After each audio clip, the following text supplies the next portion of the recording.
All right, everyone. Well, we are live right now, and thank you for everyone who's joining us. We're going to get started in just the next minute. I have here with us today Eric Adams, the Brooklyn Borough President.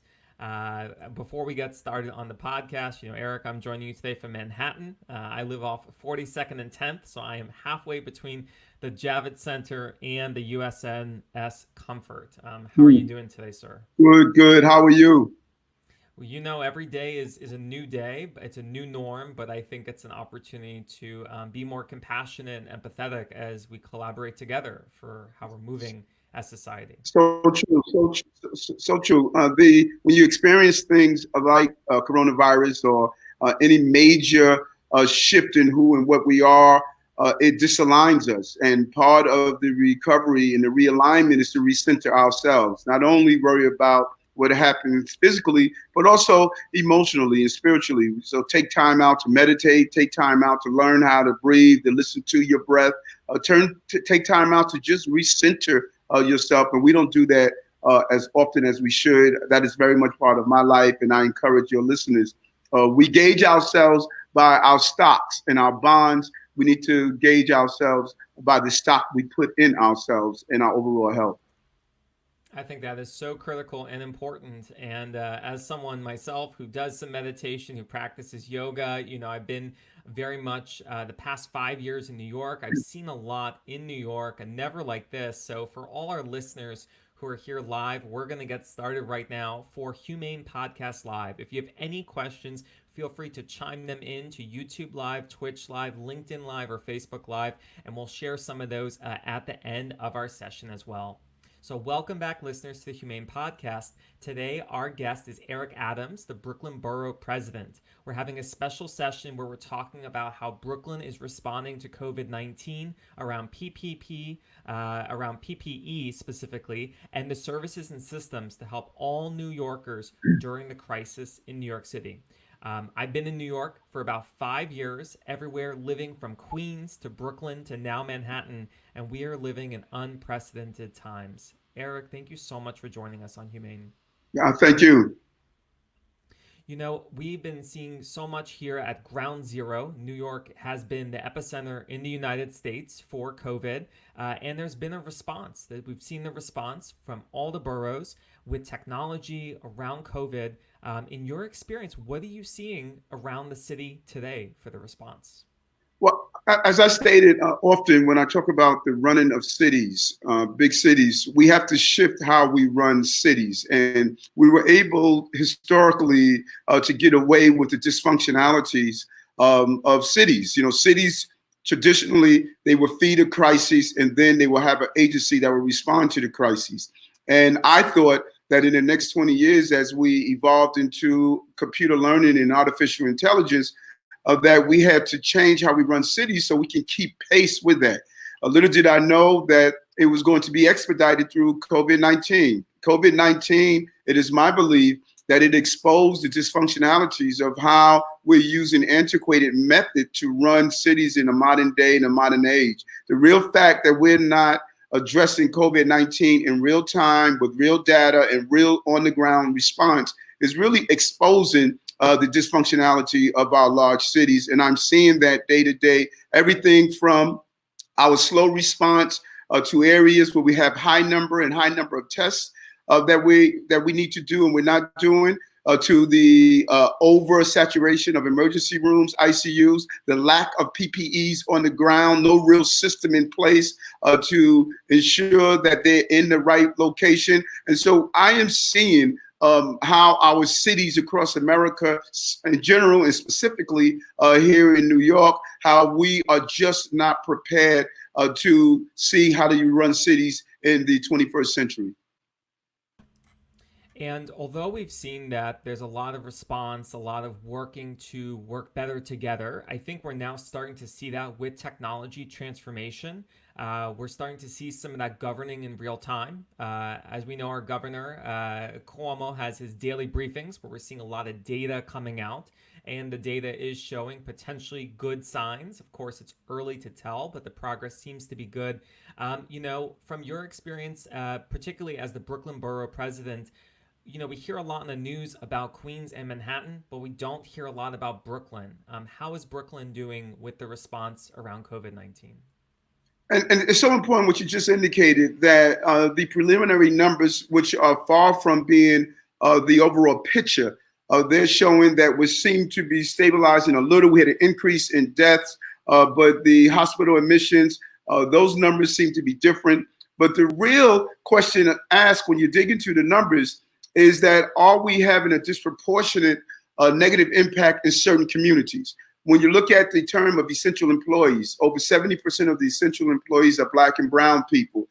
We sent many of them out to drive our trains, the 311 system, to fill our grocery stores, to do all of these essential tasks that those of us who can telecommute did not have to do. But did we give them the equipment that's needed? And so when we see the decrease or the increase, are we talking about specific populations? Over 60% of the people who died from coronavirus are Black and brown. When we talk about the communication, every day the mayor, the governor, and the president, they do briefings on coronavirus. But let's be clear, everyone does not wake up in the morning and run and get the New York Times and listen to a briefing from the governor or the mayor. We use different methods to communicate with people in different languages. I'm happy to hear that the mayor has finally acknowledged this, and now he's going to do a multi-language communication to people on the ground in their different ethnic mediums and ethnic ways of communication, and really using the system we use for the census data collection and information. We need to use it to communicate with people on the ground. And that is so important. New York is not an English-speaking only city and state. We need to communicate with people where they are, not where we are, and we can't talk in an echo chamber. If we don't, we're not going to reach everyone. Now, reaching everyone is about a lot of languages. And I know for our audience here, Eric, we've had the chance to talk about AI and technology prior to COVID-19 and about the great things we want to do for the city of New York and the state of New York. But looking more immediate at a micro level here today, we are seeing some technology startups that are excelling, that are helping our entire ecosystem. You called out food services. We're seeing online delivery with companies like Grubhub, FreshDirect, Uber Eats that are offering contactless services to help each and every New Yorker have services that are not disrupted or uninterrupted. And it's throughout all the boroughs. But as you mentioned, there's a disproportionate number of minorities and other groups of people who are not, part of these online services. One initiative that we've seen a lot of traction with in the last couple of weeks is New York City's launched initiatives for free food for all New Yorkers. In fact, the 3 free meals a day. Can you share with our audience a little bit more about that? It's a good program, and it's a smart program. We were really addressing the 3 meals grab and go program at our schools that really focus on our student population. We're shifting that thought, and with the understanding that there are a large number of people who don't have students in school, but they too are dealing with issues around meals. And this new program is really opening to people who are in need of a meal, who can't travel far to their community, and they would be able to actually get the meals. And we are encouraging people to take advantage of this. But it also showed what we were able to speak with the governor's office to do, and that was to use the telemedicine and telecommunication. We have a large number of people in the city who are seniors, and they're part of that vulnerable population that should not be traveling. They should be really staying in place. But they attended for many years. They attended what's called adult daycare centers.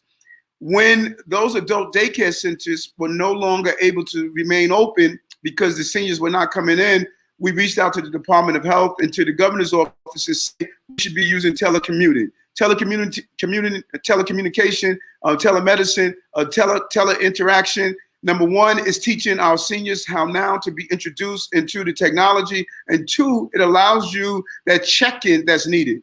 Many deaths that we're hearing about are people who live alone, they're dying alone, they're in their apartments, and no one is checking in on them. And now we're using technology in a good way to actually communicate, deal with the loneliness, give out information, and help people through this difficult period. You know, we've been seeing at ground zero here in New York that technology is helping out all people at different levels, and we're going to dive deeper in the show about how that's impacting education and other vulnerable populations. But first and foremost, we know as being technologists and in the government system that change is the only constant. It's an opportunity for growth, both for consumers and businesses. Although it can seem very shocking and disrupting in the short term, there is a lot of opportunity, I think, for New York State and New York City to move forward in digital transformation. In fact, I think that when New York functions better as a city, that means America functions better as a country. In the past, you've used the phrase, you've shared that we are in a fishbowl together. Can you share with our audience what you mean by that?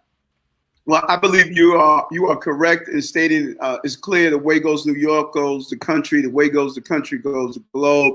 Our influence really impacts the entire globe. And here in the city, we're in a fishbowl in that we all live together.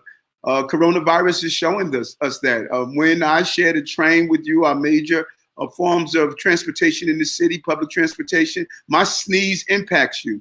And your health care will impact my health as well. And so now we have to rethink what we're doing in our major corporations. How do we continue a feeder system of well-trained, well-educated employees for the future? How do we make sure that they're trained with some of the skills that are needed for tomorrow? Critical thinking, communication. The rote learning system is so antiquated. How do we start going after the agrarian calendar that allows our students to be off 2 months in the entire school year, and they have that summer slide that they're not prepared?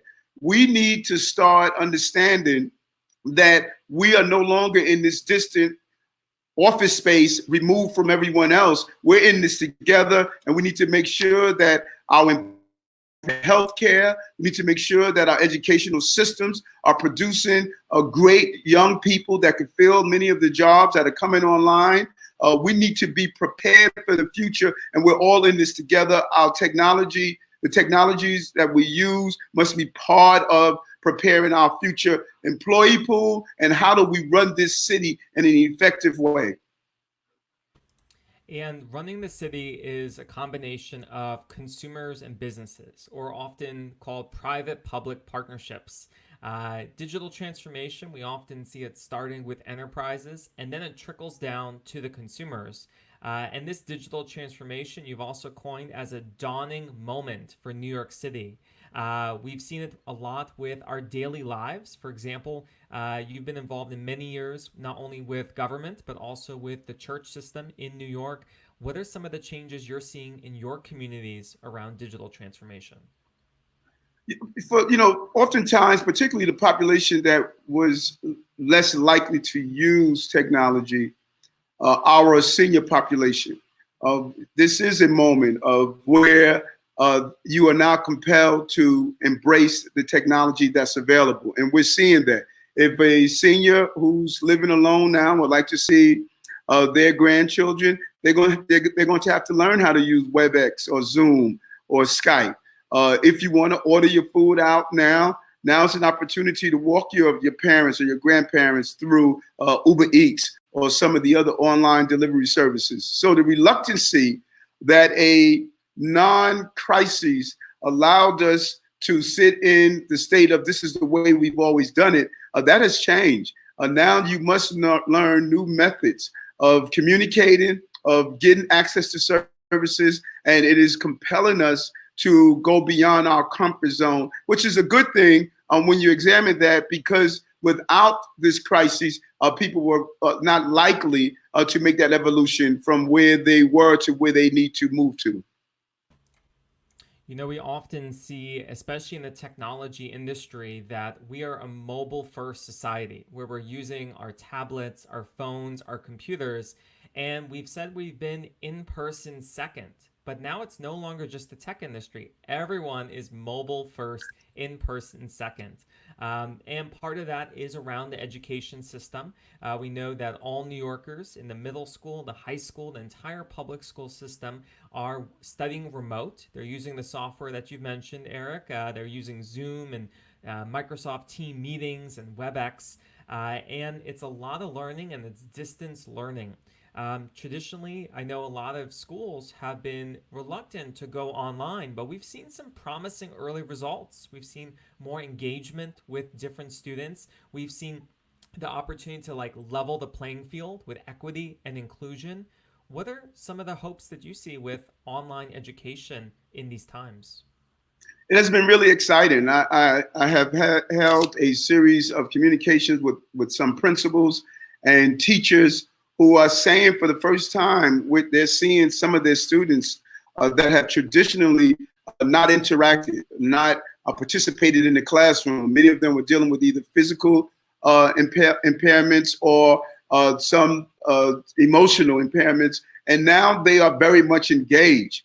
And many young people who were unable to get physically in the classroom for one reason or another now are able to use this space to actually be a part of the classrooms and not missing days. And so it's imperative that we ensure the infrastructure build out, because we still have those vulnerable students who are in homeless shelters or in temporary housing. We need to make sure they have the devices and the technology that they can remain engaged. So this is showing us where we need to go with our technology to deal with distant learning. And then other piece here that's important to me is that we can now extend this learning throughout the summer months. Even if students do 1 or 2 hours during the school year, that is an exciting thought. And so we are excited where distant learning is going to take us and continue to evolve.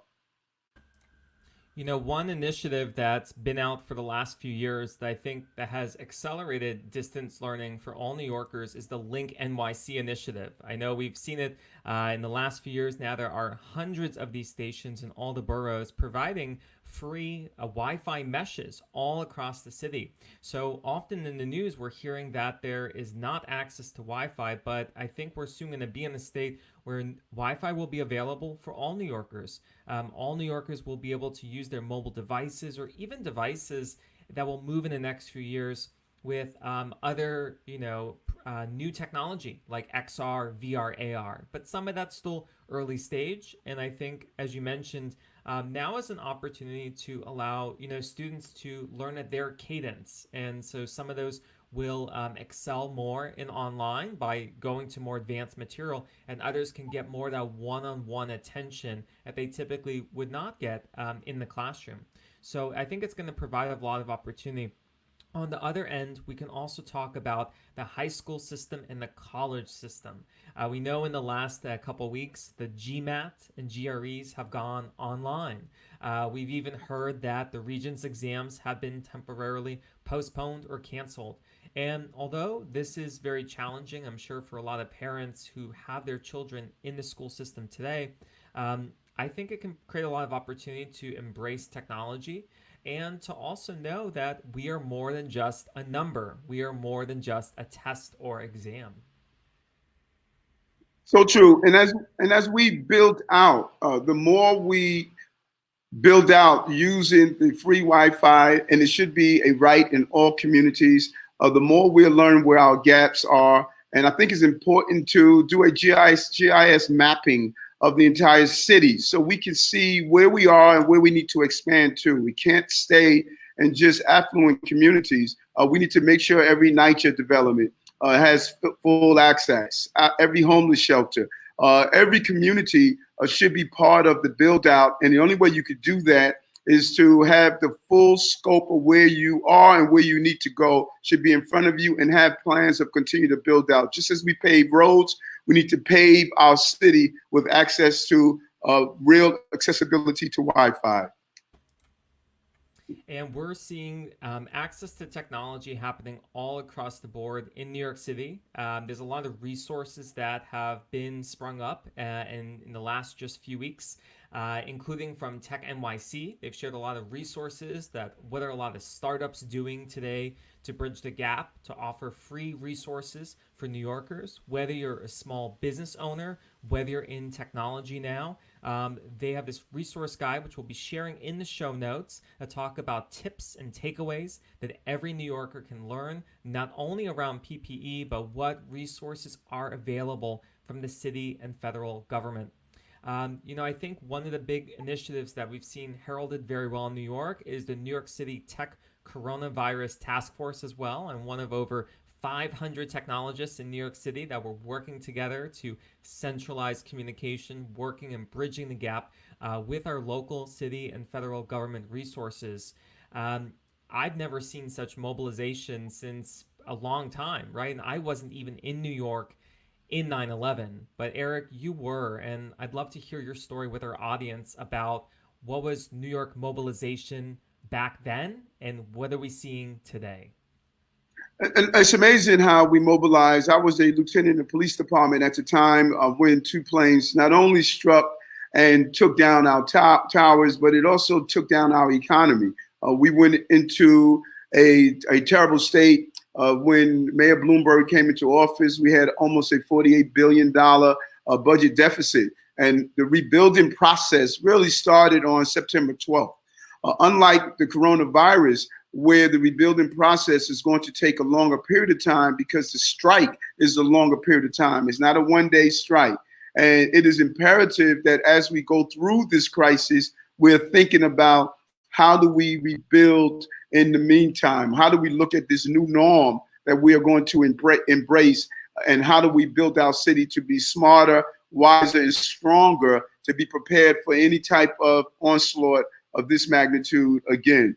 And after 9/11, Mayor Bloomberg did an amazing job coming off of Mayor Giuliani's interaction of the city, and just went into a stage of rebuilding our infrastructure. The Wagner College in technology over on Roosevelt Island, some of the other initiatives that were put in place really fed our technology industry. Here in Brooklyn, in a short period of time, we had a 356% growth in new tech startups in this borough. And that was all fed by the seeds that Mayor Bloomberg planted. And we need to continue to plant those seeds as we respond in this crisis that we're dealing with now. And so let's segue that topic to the response for startups and businesses. We've seen on the federal and state level a ton of resources coming out in the last few weeks, all bundled under what's known as the CARES Act. There's been a lot of resources coming out there, and some of them are very specific to New York City businesses and to consumers here. Some of them that I can share with our listeners today, we have the New York City Employee Retention Grants. We also have the 90-day mortgage relief and moratorium on evictions and some other ones. I'd love to walk through some of these high level for those who are business owners. So the employee retention grants as a first and foremost, this is for New York City that basically talks about that if you're willing to retain your employees, the city is willing to offer you the opportunity for your business to continue to grow and to be part of that economy. And what they're doing is bridging the gap on payroll. I think actually from all the resources coming out, this is one of the most exciting ones that I've seen from the New York City government. What's your take on the New York City Employee Retention Grant Program? A great program because, as you know, many jobs that are being impacted, they're going to lose employees. And if you hold on to your employees through this program for a particular period of time, you are able to take the benefits of this program. So it's important as we get back in gear and move from shelter in place to running the city again, everything from restaurants to small shops. It gives us an opportunity to rehire. And I think this is a great program. Hats off to the city for instituting this. Excellent. And for everyone who's listening live or offline for the podcast, we'll be sharing these resources available later so you can check them out and make sure that You get in your applications for those who qualify for the different programs. Other ones that exist include the 90-day mortgage relief for moratorium on evictions. I know a lot of consumers are concerned if they are furloughed from work, if they can continue to pay their rent or what that looks like. In the last few days, that 90-day moratorium on evictions was just expanded for another 6 months. So now it's 9 months of that moratorium. So I think we're seeing a lot of proactive response from the governance in real time. Thinking of all of practical tips and strategies for everyone who's listening today to HumAIn, in your experience and in what your government's doing today, Representative Eric Adams, what are some other tips and strategies you'd like to share with our listeners? Well, I want to go back to the moratorium also, if I may.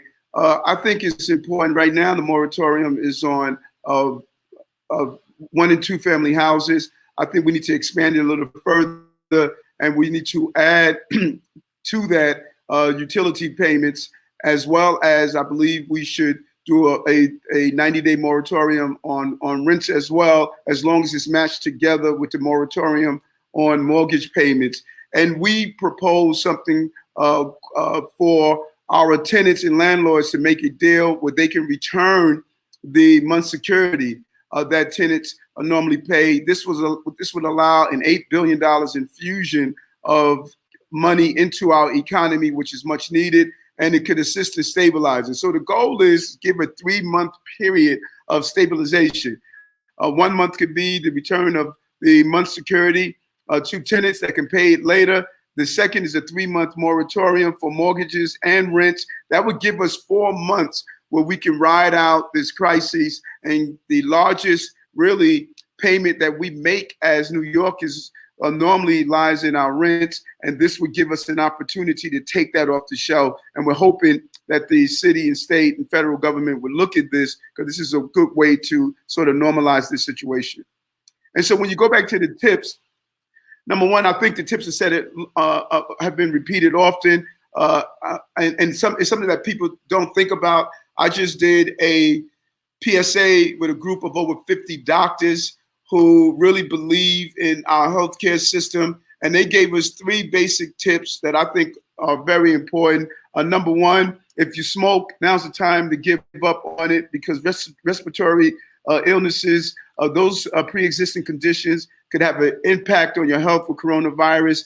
Number two, if you're on some form of medication, adhere to the regimen. It's extremely important now to be strict on that. And number three, something that people don't talk about often, but a whole food plant-based diet. The more fresh fruits, vegetables, beans, grains, nuts that you consume in your body, it is allowing you to be a host that is friendly to a virus. It's not going to stop anyone from getting coronavirus, but the stronger your immune system is, the better you are at fighting off any type of virus or any type of illnesses. Remember, this is still flu season.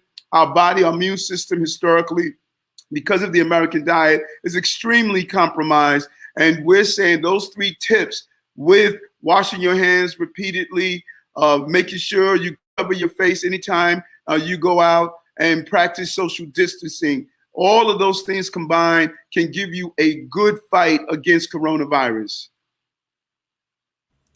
And speaking of the good fight, as you're mentioning, from washing hands, from social distancing, because we're all alone together, beyond not smoking, beyond taking your medications and eating plant-based, a lot of these are also things that you've seen in communities. And it's very important that we're keeping our health to the best possible, so that centers that are being dedicated to COVID patients, like the Javits Center and the USS Comfort, can focus on helping us flatten the curve as soon as possible to get the city back to what is tomorrow. And so, thinking about what's tomorrow, we started out on today's show talking about that an apex is almost here. It seems that flattening the curve is beginning to work.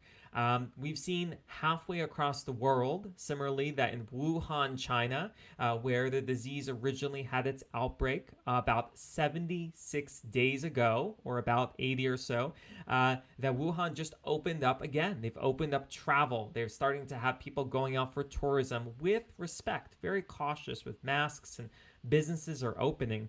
And so my question today is, how can New York flatten the curve faster? Or are we ready perhaps to follow a similar pattern soon to reopen business and community?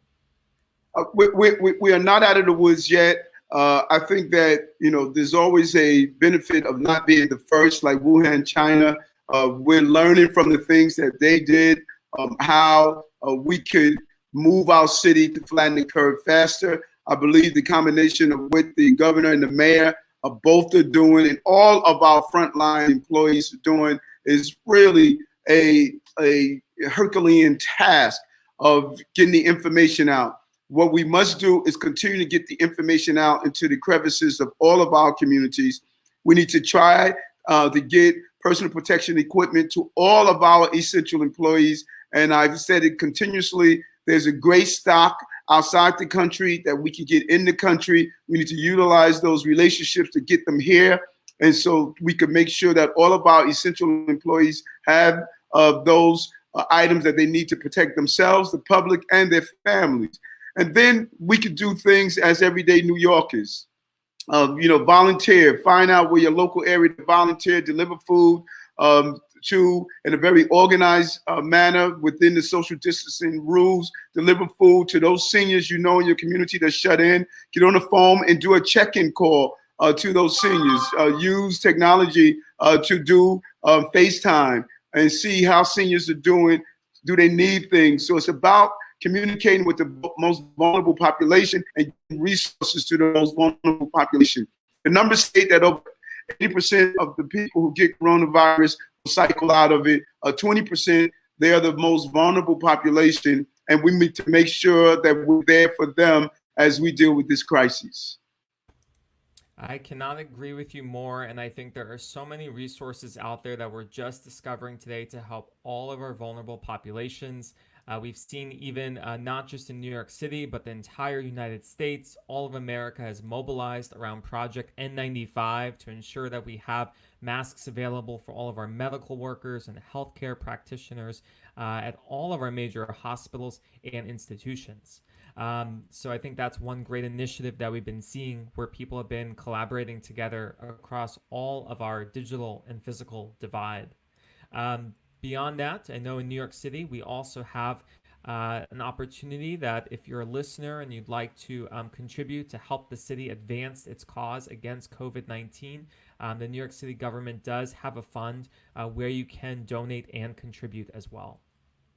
And that's important because, again, I continue to say, not only must we exist within this virus state in this crisis, but we must exist outside of it. So we can't make the mistakes we made during 9/11, when many of our officers had long-standing 9/11 related illnesses, and we had to fight Congress to get them the basic medical care and needs. We need to make sure right now, while this crisis is taking place, that our healthcare officials have funds that are set up. If there are any long-term impact, we need to make sure that our doctors and nurses, that if something was to happen to them, like we saw, we lost a few healthcare professionals, even something simple as their student loans is not passed on to their living family members if they were to expire because of this disease. We need to make sure that any employee that is considered an essential employee, that they too have some form of healthcare package, because this could have a long-term impact that we're not aware of now. And we don't want to go through that similar struggle we had with our 9/11 officers who had to fight for every inch of healthcare protection after they came down with some form of illness. I think as we're concluding today's show, we're looking at where we are today in April 2020. And of course, it's difficult to forecast what's next. But I know as an educator that the digital divide and the in-person divide is something that we can bridge forward together. And whether that's thinking of our children, whether we're thinking of education for our teens we might have in school or in college, or for our family that is, involved on the front lines with healthcare and medical response and emergencies, we're in a new period. We're in a period now, the first time in the last 100 years, where all these major holidays are coming up, like Passover and Easter and Ramadan. And it is this new normal. You know, many families this year are not going to be dining at the table together for all these holidays, but they might be on these Zoom and GoToMeeting and Microsoft Team webinars to celebrate. But it's not necessarily celebrating the past, but I think celebrating the future. Eric, what message do you have for our listeners as we're coming up on this holiday season as well? A difficult time and challenging time, and I am encouraging people to use technology. Is one thing. It's so strange that we're telling people to keep their distance, but at the same time, we're telling each other to be close to each other, and we can still do that. Just as you and I are communicating right now, and your listeners are hearing us from across the globe, and if not internationally, that is what we're encouraging people to do. I'm going to attend a Seder with a good friend, and we're going to do it through Zoom. My family is going to sit down around Easter. We're going to continue. We're going to communicate through Skype. So you don't have to break your traditional bonds of coming together as a family. We just have to be more creative in doing so, so that we can ensure that there be many more Seders, many more Passovers, many more Easters that we can enjoy each other. And we do that by following the social distance rules and by following what is needed to ensure that we are all safe and we defeat coronavirus. We can get through this. We are a resilient community, city, and country.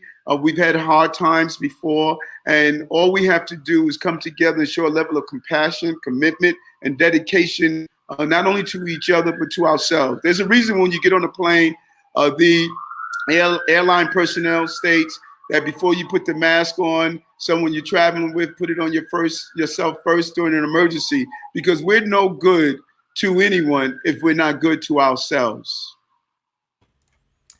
That is exactly what I think is making us all human and making us all collaborate together. And as we're listening here in April 2020, I'm hopeful the message that as we move into the next few months, there's going to be more collaborations, more teamwork, and we're going to rise together in this new digital transformation.